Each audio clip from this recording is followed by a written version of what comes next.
आज देखेंगे chapter 5 incoming and outgoing partners.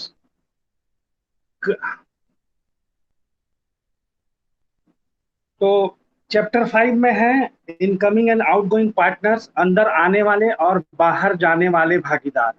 तो इसमें जो सेक्शंस हैं वो 31 से लेके 38 तक के सेक्शंस हैं। सेक्शन 31 जो है वो प्रोविजन करता है इंट्रोडक्शन ऑफ पार्टनर के बारे में। 32 जो है वो रिटायरमेंट ऑफ अ पार्टनर, और 33 जो है expulsion of a partner, 34 insolvency of a partner, 35 liability of a state of deceased partner, and 36 rights of outgoing partner to carry on competing business agreement in restraint of trade, और 37 जो है right of outgoing partner in certain cases to share subsequent profit, और 38 जो है revocation of continuing guarantee by change in firm.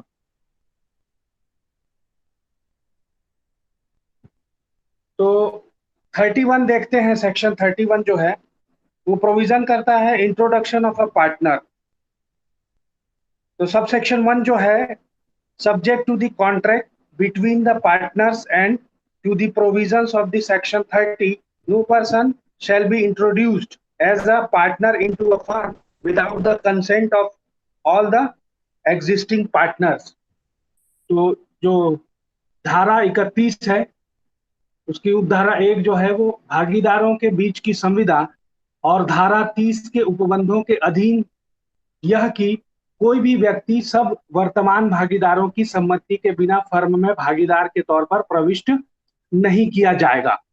ठीक है, तो ये जो प्रोविजन है, देखो जो 31 है वो ये बताता है कि कैसे भागीदार जो हैं, नए भागीदार फर्म में आएंगे ऐसे करके। ठीक है, तो इसके बारे में बताता है। तो इसमें ये बोलता है कि सब जो पहले से जो पार्टनर्स हैं फर्म में उनका कंसेंट लगेगा, सबका कंसेंट लगेगा अगर किसी नए पार्टनर को लेके आना है तो। ठीक है, तो संजना गोयल सबसेक्शन 2 पढ़ो। Yes, sir. Subject to the provisions of Section 30, a person who is introduced as a partner into a firm does not thereby become liable for any firm before he becomes partner. ठीक, फैजान हिंदी में उपधारा 2 धारा 31। Yes sir. धारा 30 के उपबंधों के अधीन यह है कि जो व्यक्ति फर्म में भागीदार के तौर पर प्रविष्ट किया गया है तद्वारा वह उसके भागीदार होने से पूर्व किए गए किसी भी फर्म के कार्य के लिए दायी नहीं हो जाता। ठीक है, तो अब देखो क्या समझ में आया इससे कि जो उपधारा 1 है सबसेक्शन 1 ऑफ सेक्शन 31 जो है वो क्या बताता है कि एक कोई नया पर्सन जो है वो फर्म में कैसे इंटर करेगा एज अ पार्टनर। ठीक है, तो उसका प्रोसीजर बताया है कि इसमें सभी पार्टनर्स का कंसेंट लगेगा। ठीक है, अब जो सेकंड सब सेक्शन है वो क्या बताता है कि जो सेक्शन 30 है, ठीक है, उसके अंदर जो नया पार्टनर आता है, तो अब एक चीज बताओ, साधारण सी बात है ना कि कोई नया आदमी आएगा तो उसके जो लाइबिलिटी है वो पुराने जो फर्म के पुराने काम है उनके लिए तो होगा नहीं। तो उसी का प्रोविजन बताता है सब सेक्शन 2 में कि जो नया पार्टनर आएगा वो फर्म के पुराने काम जो है उससे आने से पहले जो भी काम फर्म ने किए हैं उसके लिए उसके ऊपर लाइबिलिटी नहीं आएगी। क्लियर?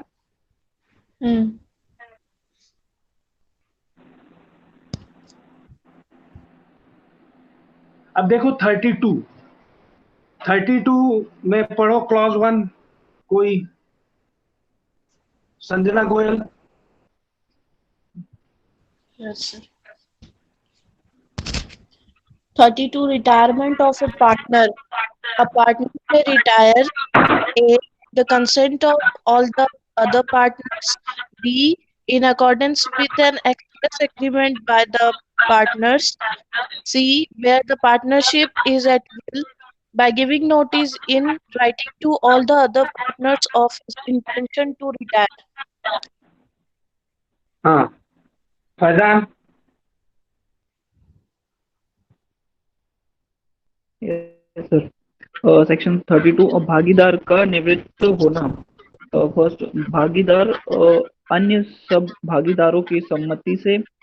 दूसरा है भागीदारों के अभिव्यक्त करार के अनुसार। या तीसरा, जहां की भागीदारी इच्छाधीन है वहां अन्य सब भागीदारों को अपने निवृत्त होने के आशय की लिखित सूचना द्वारा निवृत्त हो सकेगा। ठीक है, तो ये जो 32 है ये क्या बताता है कि रिटायरमेंट के बारे में बताता है कि पार्टनर जो है वो कैसे रिटायर हो पाएंगे। तो सबसेक्शन 1 जो है वो बताता है कि जो पार्टनर है वो 3 तरीकों से रिटायर हो सकता है। तो सबसे पहले क्या है कि जो बाकी पार्टनर्स मतलब सभी जो पार्टनर्स हैं उनका कंसेंट अगर उसको मिल जाता है तो ठीक है। सेकेंड वाली जो चीज है वो क्या बोलता है कि अगर कोई एक्सप्रेस एग्रीमेंट है पार्टनर्स के लिए कि उन्होंने कोई प्रोविजन करके पहले से ही रखा हुआ है कि कोई हमारे बीच का जो पार्टनर है वो कैसे रिटायर हो पाएगा ऐसे करके। और तीसरी बात ये है कि जहां अगर पार्टनरशिप एट विल है ठीक है, तो वहां पे क्या होगा कि वो एक रिटर्न नोटिस देगा कि मैं रिटायरमेंट लेना चाहता हूं ऐसे करके। तो ये 3 तरीके बताए हुए हैं सेक्शन 32 के सबसेक्शन 1 में। सेकंड, अशीति।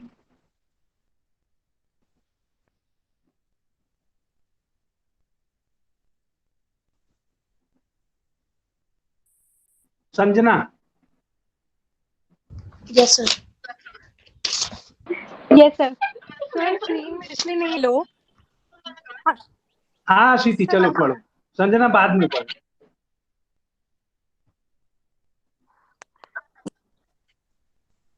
Retirement of a partner, part 1, a partner may retire A, with the consent of all other partners, B, in accordance with an express agreement by the partners, or C, where the partnership is at will by giving notice in writing to all the other partners of his intention to retire. Part 2, a retiring partner may be discharged from any liability to the third party for the acts of the firm done.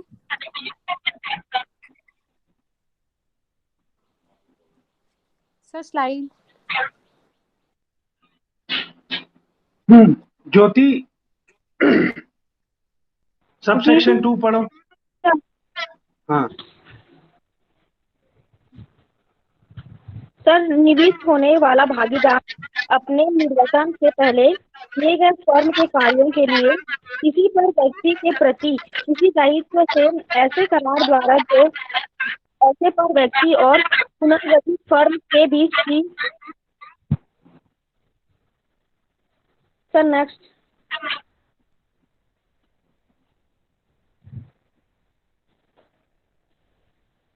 व्यवहार चर्चा से विवक्षित हो सकेगा।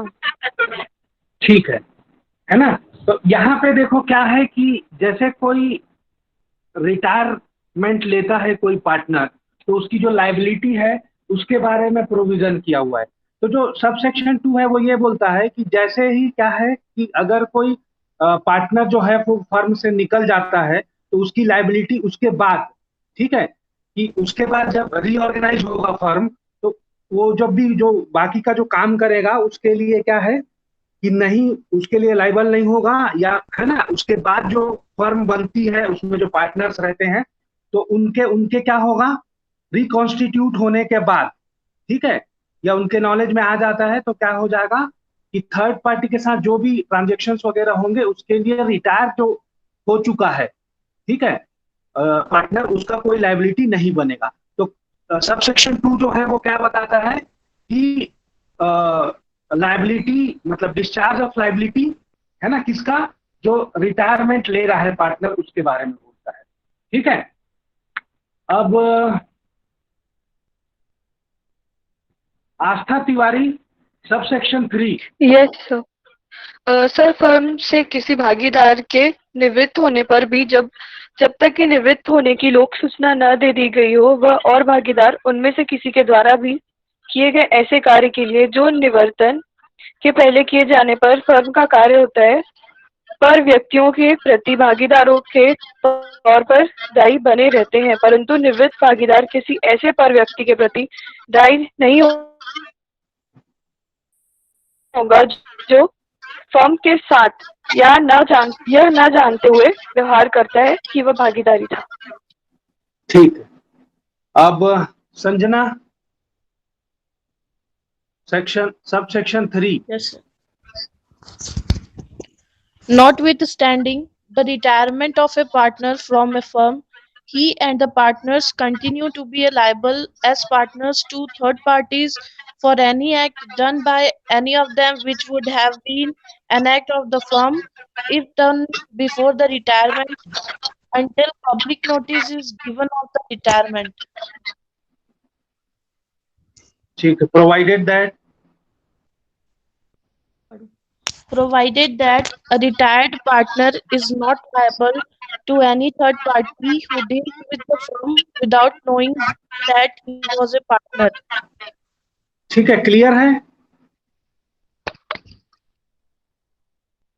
Clear हुआ है subsection 3? Sir वो second वाला पार्ट उसका क्या बोल रहा है? प्रोवाइडेड दैट वाला? हाँ जी। यहाँ पे ये बोलता है देखो कि परंतु के साथ में है कि ऊपर वाला जो प्रोविजन है उसके लिए परंतु दिया हुआ है, ठीक है। निर्वित्त भागीदार जो रिटायर हो चुका है किसी पर व्यक्ति के प्रति दायी नहीं होगा, ठीक है, जो फर्म के साथ यह ना जानते हुए व्यवहार करता है कि वह भागीदार था, ठीक है।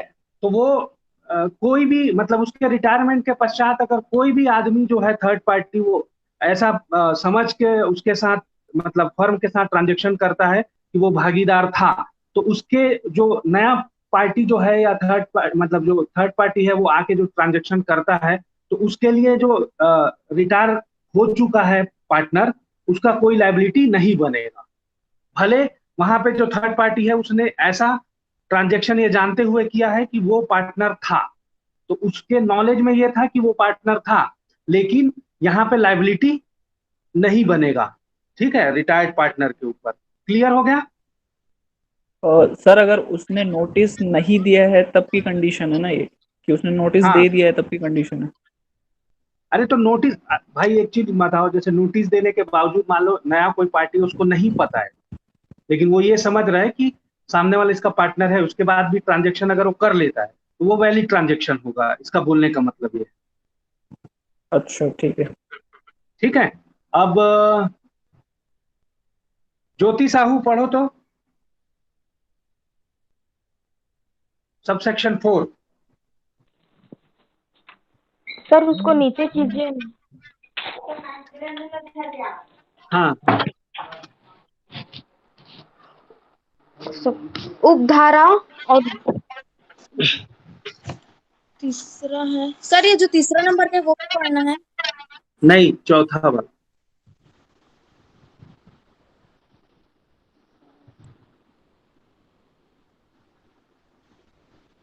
उपधारा 3 के अधीन सूचनाएं निवृत्त होने वाले हाँ ये वाला पढ़ो। भागीदार द्वारा या न गठित फर्म के किसी भी भागीदार द्वारा दी जा सकेगी। ठीक है, तो यहाँ पे जो पब्लिक नोटिस ये जो प्रोसीजर बताया हुआ है ना, मतलब जो प्रोविजन है वो ये बताता है कि जो पब्लिक नोटिस है वो कौन दे पाएगा, ठीक है। तो पब्लिक नोटिस जो है वो कौन दे पाएगा, ये पहली बात जो रिटायर हो रहा है वो दे सकता है, ठीक है, या फिर क्या कर सकते हैं जो रिकॉन्स्टिट्यूट हो रहे हैं, ठीक है, जो है ना जो पार्टनर्स फिर से मिलकर बना रहे हैं फर्म, वो भी दे सकते हैं, ठीक है। सर क्या इसका नोटिस? ये अभी आया है क्या? नहीं होना सर। देगा रिटायरमेंट का, क्या पढ़ रहे हैं अभी? अच्छा रिटायरमेंट, हाँ ठीक है। रिटायरमेंट मतलब क्या है कि कोई एक पार्टनर जो है वो फर्म से बाहर निकल जाता है, ठीक है, रिटायरमेंट ले लेता है, उसके बारे में प्रोविजन पढ़ रहे हैं ना। तो जो सब सेक्शन 4 है वो ये बताता है कि ये जो नोटिस है कि वो बाहर निकल गया है या मैं बाहर निकल गया हूँ, ठीक है। अब ये मतलब नोटिस में ऐसा रहेगा कि अब ये पार्टनर नहीं है ऐसे करके, ठीक है। तो वहां पे क्या होगा कि ऐसी ऐसी जो पब्लिक नोटिस है वो कौन दे सकता है, या तो जो बाहर निकल रहा है पार्टनर वो दे सकता है, या फिर जो फर्म में बने हुए पार्टनर हैं, जैसे 5 थे, एक निकल गया तो वो दे सकता है, या बचे 4 लोग हैं वो पब्लिक नोटिस जारी कर सकते हैं कि अब ये व्यक्ति फर्म का पार्टनर नहीं है, ऐसे करके। ठीक है। अब नेक्स्ट देखो, आयुष शुक्ला यस सर। 33। पढ़ूं? हाँ। Expulsion of a partner. A partner may not be expelled from a firm by any majority of the partners, save in the exercise in good faith of power conferred by contract between the partners. Second भी पढ़ूं? हाँ भैया जी, पूरा पढ़ना है section 33। The provisions of subsection 2, 3 and 4 of section 32 shall apply to an expelled partner as if he were a retired partner. ठीक है। अब देखो धीरज 33। भागीदारी का निष्कासन। पहला, भागीदारों के बीच संविदा द्वारा प्रदत्त शक्तियों के सद्भावपूर्वक प्रयोग में किए प्रयोग के सिवाय भागीदारी फर्म के भागीदार की किसी भी बहुसंख्या द्वारा निष्कासित नहीं किया जा सकेगा। दूसरा, धारा 32 के उपधाराओं 2, 3 और 4 के उपबंध निष्कासित भागीदार को इस प्रकार लागू होंगे मानो वह निर्विष्ट भागीदार हो। ठीक है। तो ये जो धारा 33 है या सेक्शन 33 है वो क्या बताता है, भागीदारों का निष्कासन, कि भागीदारों को कैसे निकाला जा सकता है। ठीक है। तो जो पहला सब सेक्शन है वो ये बोलता है कि सद्भावना पूर्वक कार्य गुड फेथ में किया जाना चाहिए, दुर्भावना का तत्व नहीं होना चाहिए, और ये बहुमत से, ठीक है, मतलब जैसे 5 लोग हैं तो 5 में से 3 लोग मिलकर 2 को निकाल सकते हैं, 4 लोग मिलकर 1 को निकाल सकते हैं। तो मेजोरिटी के साथ ये डिसीजन होना चाहिए और गुड फेथ में होना चाहिए, है ना। यहाँ दुर्भावना का तत्व तो नहीं होना चाहिए। और जो सेकंड वाला क्लॉज, मतलब जो सब सेक्शन 2 है, वो ये बताता है कि जो प्रोविजंस है, ठीक है, 32 के कौन कौन से, 2, 3 और 4। 2 में क्या दिया हुआ है कि डिस्चार्ज के बारे में बताया हुआ है, ठीक है, लायबिलिटी का डिस्चार्ज के बारे में बताया है। उसके बाद क्या बताया है 3 में, पब्लिक नोटिस के बारे में, और 4 क्या बताया कि पब्लिक नोटिस कौन दे पाएगा। तो इन सभी के जो प्रोविजंस है इस पे लागू होंगे। तो यदि आप किसी पार्टनर को निकाल देते हैं तो उसको रिटायर्ड पार्टनर जैसा ही माना जाएगा और उसके ऊपर लायबिलिटी नहीं आएगी। और ये सब क्या है, अंडर सेक्शन 2, 3, 4 जो है, ठीक है, उसके जो प्रोविजंस हैं वो सब के सब उस व्यक्ति पे लागू होंगे जिसको फर्म से बाहर निकाल दिया गया है। क्लियर? अब देखें section 34। Sanjana. Yes, sir. Insolvency of a partner. Sub section 1 बस पढ़ना, ठीक है। ठीक है sir. Where a partner in a firm is adjudicated and insolvent, he ceases to be a partner on the date on which the order of adjudication is made, whether or not the firm is hereby dissolved. ठीक। आस्था Tiwari 34। Yes sir. भागीदार का दिवाला section 1 section 1 जहाँ की firm का कोई भागीदार दिवाला न्याय निर्णित कर दिया जाता है, वहाँ उस तारीख से जिसको न्याय निर्णय का आदेश हुआ हो भागीदार नहीं रहेगा, चाहे तद्वारा फर्म विघटित हो या ना हो। ठीक है। तो ये जो सब सेक्शन 1 है वो ये बताता है कि इंसॉल्वेंसी ऑफ पार्टनर जो हैं उनके बारे में क्या है कि जिस डेट को एडजुडिकेट हो जाता है कि कोई एक जो पार्टनर है या पार्टनर्स हैं वो क्या हो गए हैं, इंसॉल्वेंट हो गए हैं, तो उस डेट से जिस डेट को ऑर्डर पास होता है कि सामने वाला जो पार्टी है वो क्या है, इंसॉल्वेंट हो गया है, तो उस तारीख के बाद से वो पार्टनर नहीं रहेगा। ठीक है। और भले इसके बाद डिसॉल्व हो पार्टनरशिप या ना हो, वो उस फर्म का पार्टनर नहीं रहेगा। क्लियर है? अब Sanjana, subsection 2। Where under a contract between the partners, the firm is not dissolved by the adjudication of a partner as an insolvent, the estate of a partner so adjudicated is not liable for any act of the firm, and the firm is not liable for any act of the insolvent done after the date on which the order of adjudication is made. ठीक है आस्था। Subsection 2, जहाँ की किसी भागीदार के लिए दिवालिया न्याय निर्णित किया जाने पर फर्म भागीदारों के बीच की संविदा के अधीन विघटित नहीं होती, वह ऐसे न्याय निर्णित भागीदार की संपदा फर्म के किसी ऐसे कार्य के लिए और फर्म उस दिवालिये के किसी ऐसे कार्य के लिए दायी नहीं होता जो उस तारीख के पश्चात, सर इसके बाद नेक्स्ट पेज, जो उस तारीख के पश्चात किया गया हो जिस तारीख को न्याय निर्णय का आदेश दिया गया है। ठीक है, क्लियर है? क्या समझ, कोई डाउट है तो पूछो इस पे।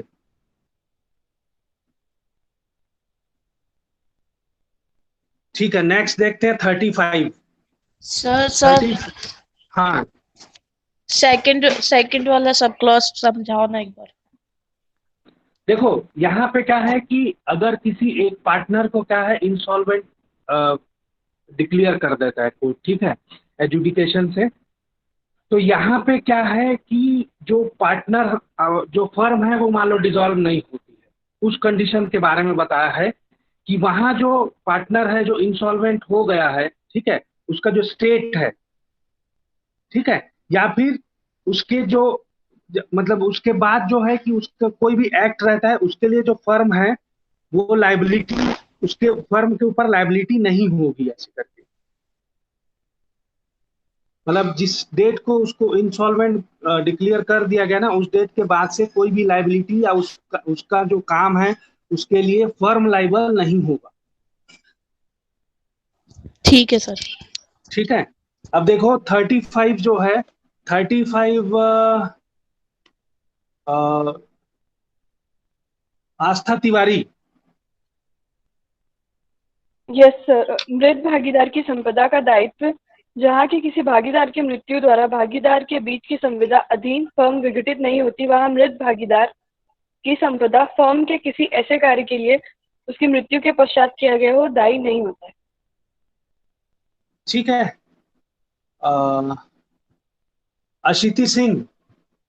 Yes, sir. 35 Liability of estate of deceased partner, where under a contract between the partners, the firm is not dissolved by the death of a partner, the estate of the deceased partner is not liable for any act of the firm done after his death. ठीक है, अब देखो ये clear, देखो यहाँ समझने वाली बात क्या है, जैसे कोई जो पार्टनर है फर्म का, उसकी डेथ हो जाती है, ठीक है, मान लो उसकी मृत्यु हो गई, तो अब उसका जो भाग है या उसका जो स्टेट है, ठीक है, जो संपदा है उसका, अब उस पे क्या होगा कि उसके मरने के बाद अगर कोई फर्म है, फर्म जो है कोई काम करता है, उसको लॉस होता है, प्रॉफिट होता है, जो भी है, ठीक है, जैसे मान लो लॉस होता है, तो क्या उसके मरने के बाद, उसके मरने के पहले तक कुछ नहीं था, अब फर्म को अगर लॉस होता है तो क्या उसका जो पार्ट है, ठीक है, उससे वसूल किया जा सकता है, उस चीज को नहीं किया जा सकता। ठीक है, तो ये जो उसके है ना, जो यहाँ पे क्या है कि जो स्टेट है, तो यहाँ पे क्या होगा कि जो उसकी डेथ के बाद उसके ऊपर लायबिलिटी नहीं आएगा। क्लियर है?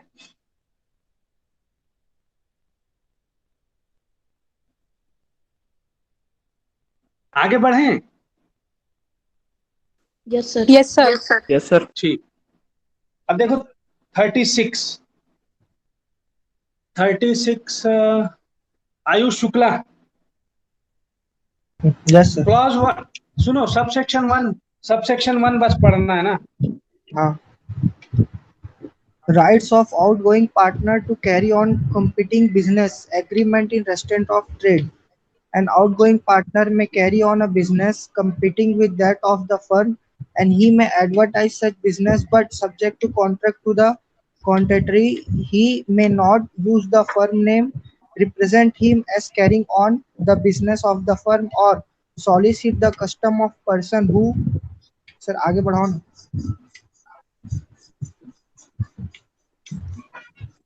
who were dealing with the firm before he ceased to be a partner.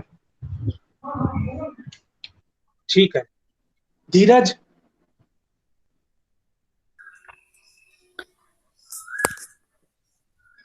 बाहर धारा 36 बाहर जाने वाले भागीदार को प्रतियोगी कारोबार चलाने का अधिकार। सब सेक्शन फर्स्ट, बाहर जाने वाले भागीदार फर्म के कारोबार का प्रतियोगी कारोबार चला सकेगा और वह ऐसे कारोबार का विज्ञापन कर सकेगा किंतु तत्प्रतिकूल संविदा के अधीन है।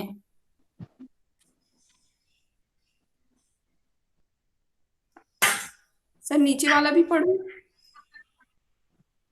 नहीं ये वो है ना तुम्हारा 36 का पूरा पढ़ना है यहाँ तक।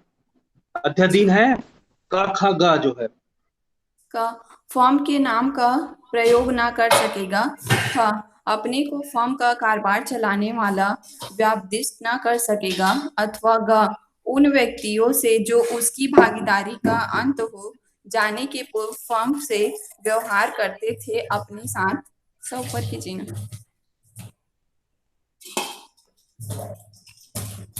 ठीक है।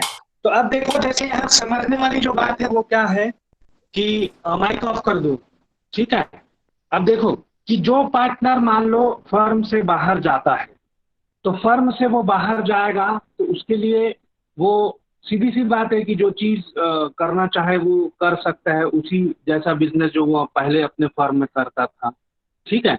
अब उसके बाद क्या है कि यहाँ पे तो कंडीशन लगा हुआ है कि तत्प्रतिकूल संविदा के अध्ययन, अगर ऐसा स्पेशली अगर जैसे आपने कोई फर्म बनाया उसमें ये लिखा हुआ है कि बाहर जाने वाला पार्टनर हम जो काम करते थे वो काम को नहीं करेगा, तो ऐसा कोई स्पेशल प्रोविजन अगर आपके एग्रीमेंट में था पहले जो पार्टनरशिप डीड में था, तो अगर वैसा नहीं है तब के कंडीशन में जनरल प्रोविजन लागू होगा कि आप जो मतलब जो पार्टनर है जो बाहर जाता है, आउटगोइंग पार्टनर है, वो क्या कर सकता है कि उसी जैसा बिजनेस बाहर जाके कर सकता है।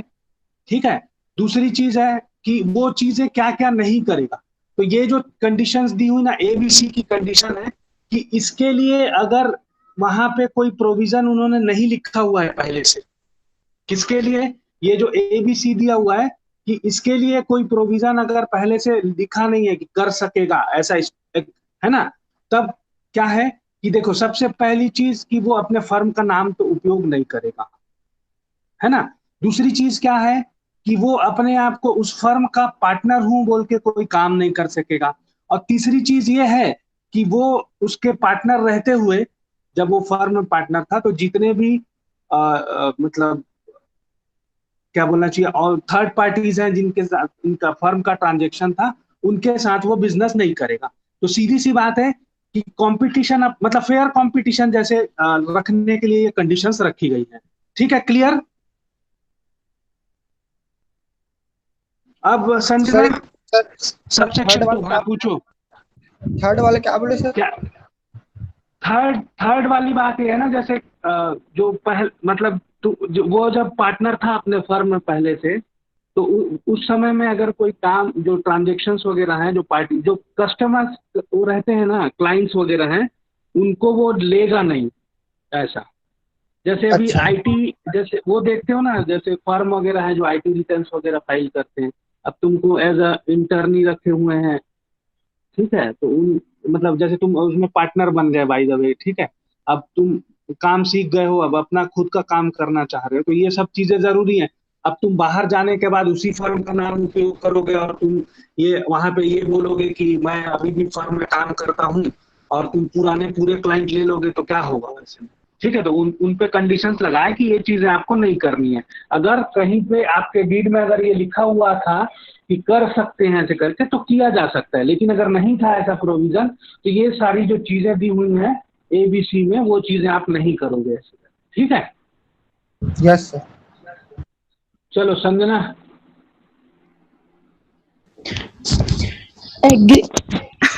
Agreements in restraint of trade.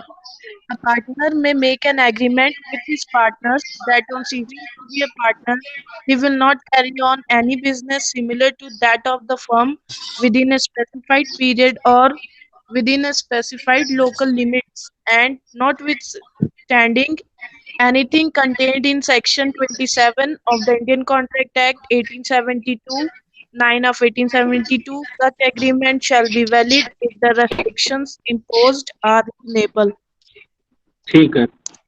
जो इंडियन कॉन्ट्रैक्ट एक्ट का सेक्शन 27 क्या बोलता है, इसको याद है? सर इसमें एग्रीमेंट इन वो रेस्ट्रेन ऑफ ट्रेड जो होता है वो वॉइड माना जाता है, ये बताते हैं। ठीक, वेरी गुड। चलो ज्योति साहू, उपधारा 2 पढ़ो। व्यापार अवरोधी करार। कोई भागीदार अपने भागीदार के साथ यह करार कर सकेगा कि भागीदार न रहने पर वह किसी विनिर्दिष्ट कालावधि तक या विनिर्दिष्ट स्थानीय सीमाओं के भीतर फर्म के कारोबार के सदृश कोई कारोबार नहीं चलाएगा, और यदि अधिरोपित निर्बंधन युक्त हो तो भारतीय संविदा अधिनियम 1872 की धारा 27 में किसी बात के होते हुए भी ऐसा करार विधिमान्य होगा। ठीक है, क्लियर, समझ में आया कि आईसीए में जो प्रोविजन दिया हुआ है 27 में कि agreement in restraint of trade is wide ऐसे करके, है ना, ये चीज लिखी हुई है। लेकिन उसके बावजूद क्या है कि आप सब सेक्शन 2 ऑफ सेक्शन 36 में बोलता है कि अगर पार्टनर्स ऐसा कोई एग्रीमेंट करते हैं कि जब वो सामने वाला कोई एक जो है वो पार्टनर नहीं रहेगा फर्म का, तो वो किसी स्पेसिफिक टाइम पीरियड के लिए या फिर स्पेसिफिक लोकल जो एरिया है उसमें क्या है वो बिजनेस नहीं कर पाएगा, तो ये जो रिस्ट्रेन है ये लगाया जा सकता है और वैलिड होगा। ठीक है, और जो भारतीय संविदा अधिनियम की धारा 27 में दिया हुआ है कि व्यापार अवरोध करार जो है वो शून्य होता है, तो यहाँ पे व्यापार अवरोध होने के बावजूद भी ये जो प्रोविजन है ना, वो क्या होगा, वैलिड होगा। क्लियर? कि किसी को डाउट है? डाउट है तो पूछो जल्दी।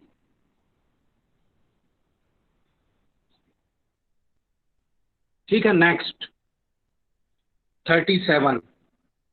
देखो 37 दो पार्ट में पढ़ेंगे, प्रोवाइडेड दैट वाला पार्ट बाद में पढ़ेंगे। ठीक है, अशिति 37। Right. Yes, sir.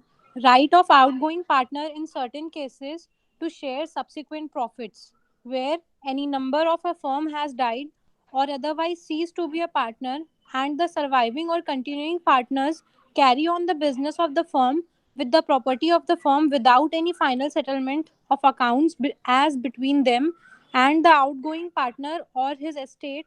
Then, in the absence of the contract to the contrary, the outgoing partner or his slide.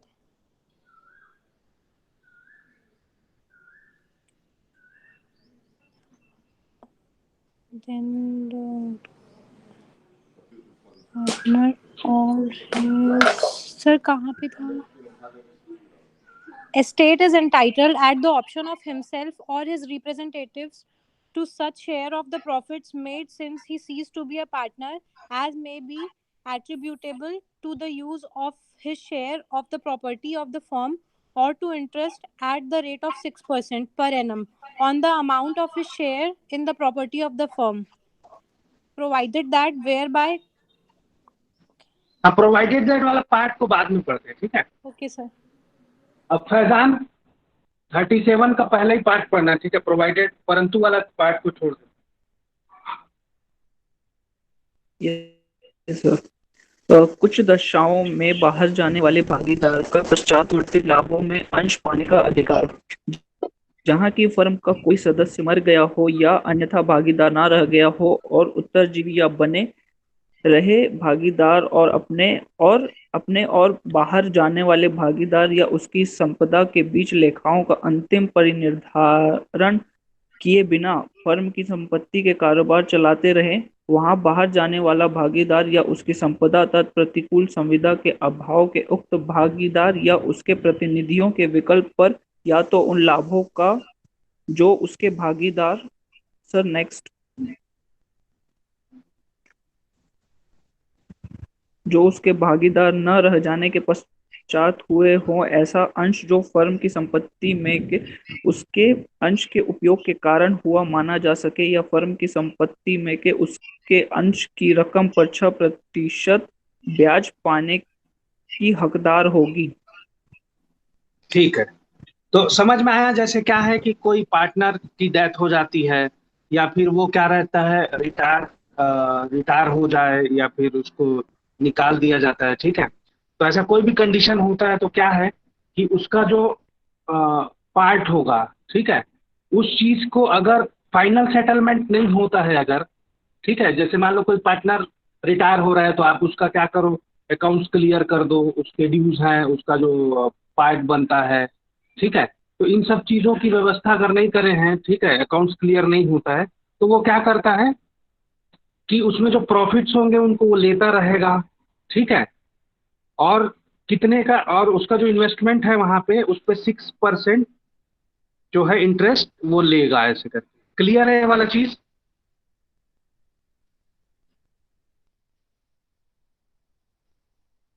ठीक है, तो अब ये प्रोवाइडेड दैट वाला पार्ट देखते हैं।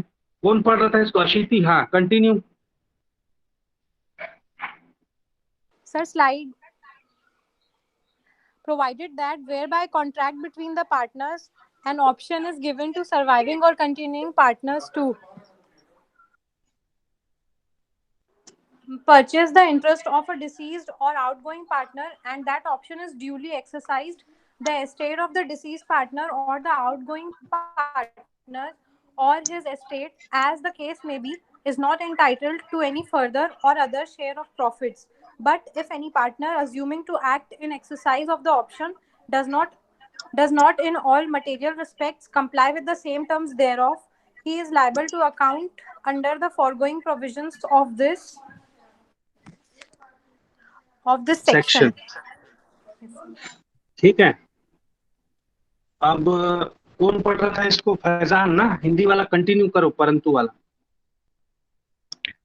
सर, परंतु जहां की भागीदारों के बीच की संविदा के द्वारा उत्तरजीवी या बने रहे भागीदारों को मृत या बाहर जाने वाले भागीदार का हित खरीद लेने या विकल्प किया गया हो और उस विकल्प का सम्यक रूप से प्रयोग किया गया हो, वहां यथास्थिति मृत भागीदार की संपदा अथवा बाहर वाले भागीदार या उसकी संपदा को लाभों का कोई अपर या अन्य सर नेक्स्ट या अन्य अंश पाने का हक न होगा, किंतु यदि कोई भागीदार उस विकल्प का प्रयोग करने की धारणा से कार्य करते हुए सब तात्विक पहलुओं में उसके निबंधनों का अनुवर्तन न करे, तो वह इस धारा के पूर्वगामी उपबंधों के अधीन लेखा देने का दायी होगा। ठीक है, तो परंतुक में क्या बताया हुआ है तुमको कि यहाँ पे क्या है कि हित खरीद लेने का विकल्प देता है, ठीक है। जैसे कोई पार्टनर है, उसकी डेथ हो जाती है या वो उसको निकाल दिया जाता है, तो उसका जो इंटरेस्ट है, उसको इंटरेस्ट को बाकी पार्टनर्स जो है, बचे हुए पार्टनर्स, अगर उनके पास ये ऑप्शन होता है कि वो उसको खरीद सकते हैं, तो उससे वो उसका जो इंटरेस्ट है वो खरीदेंगे, है ना। तो उसको पेमेंट करेंगे। जब उसको पेमेंट करेंगे तो सीधी सी बात है कि इसके ऊपर का जो प्रोविजन है कि इंटरेस्ट लेने का और प्रॉफिट लेने का, वो खत्म हो जाएगा, ठीक है। तो ये चीज बोलता है कि ये बताता है कि कब उनको जो प्रॉफिट है, ठीक है, वो नहीं मिलेगा। तो इस कंडीशन में क्या है कि अगर ऐसा प्रोविजन है कि क्या मतलब क्या है कि उनको लिया जा सकता है, ठीक है, उनका जो इंटरेस्ट है उसको खरीद सकते हैं ऐसे करके। तो अगर खरीद लिया जाता है वाला उपबंध दिया गया है, प्रोविजन है अगर, तो वहां पे ये चीजें लागू नहीं होंगी।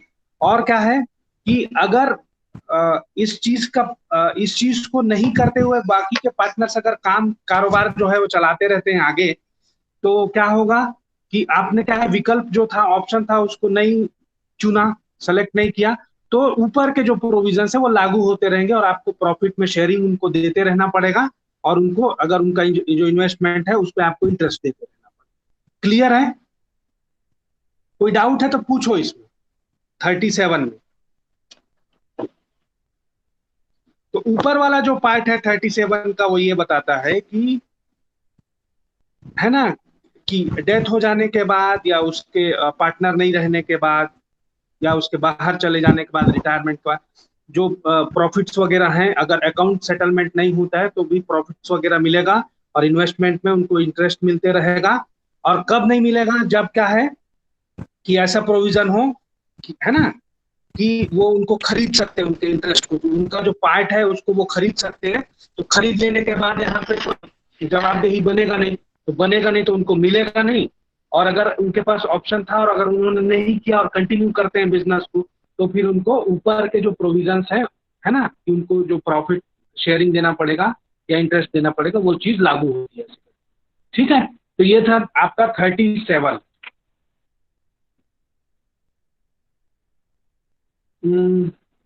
38 संजना।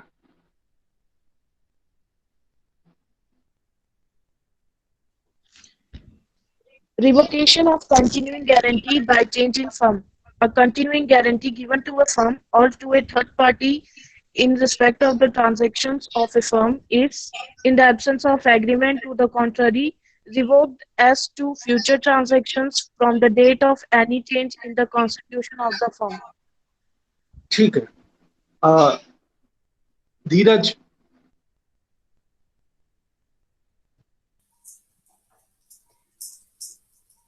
चलत प्रत्यभूति का फर्म में तब्दीली होने से प्रतिशरण फर्म को या फर्म के सव्यवहारों के बारे में पर व्यक्ति को दी गई चलत प्रत्यभूति तत्प्रतिकूल करार के अभाव में उस तारीख से जिससे फर्म के गठन में कोई तब्दीली हुई हो, फर्म के भावों सव्यवहारों के बारे में प्रतिशत हो जाती हैं। ठीक, अब देखो क्या है कि अगर फर्म में ठीक है, फर्म के लिए अगर क्या है, कंटिन्यूइंग गारंटी दिया हुआ है, प्रत्याभूति पढ़े थे ना, चलत प्रत्याभूति। ठीक है, तो अब वहां पे क्या होता है कि अगर कोई पार्टनर जो है, ठीक है, वो नहीं रहता है या फिर रिकॉन्स्टिट्यूट होता है वो फर्म, या उसमें कुछ चेंज आता है फर्म में, तो जनरल प्रोविजन ये है कि कंटिन्यूइंग गारंटी जो है वो खत्म हो जाता है। खत्म कब नहीं होगा कि अगर आपने कुछ जो एग्रीमेंट किया है उस पर ये स्पेशल प्रोविजन दे के रखा है कि रिकॉन्स्टिट्यूट होने के बावजूद या किसी की डेथ हो जाने के बावजूद या किसी के रिटायरमेंट के बाद या किसी को निकाल देने के बाद भी जो गारंटी है वो चलते रहेगा। अगर ऐसा प्रोविजन है आपके एग्रीमेंट में तो नहीं होगा, और अगर नहीं है तो जनरल प्रोविजन ये है कि फर्म रिकॉन्स्टिट्यूट अगर होती है तो जो कंटिन्यूइंग गारंटी है वो खत्म हो जाती है। ठीक है, क्लियर हुआ 38?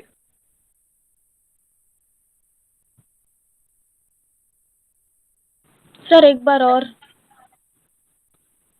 देखो जैसे क्या है कि कंटिन्यूइंग गारंटी अगर दिया हुआ है किसी फर्म का, ठीक है, कि जैसे मान लो तुम 4-5 लोग मिलकर कोई फर्म बना के काम करते हो और मैं गारंटी दिया हूं, ठीक है, कि इनको जितना भी सामान चाहिए इनको दे देना, मैं गारंटी देता हूँ करके। ठीक है, तो फ्यूचर ट्रांजैक्शन वगैरह में मतलब वो क्या, ट्रांजैक्शन जैसे जैसे होते रहेगा, तो कंटिन्यूइंग गारंटी का मतलब क्या होता है कि कंटिन्यू गारंटी जो है वो कंटिन्यू है।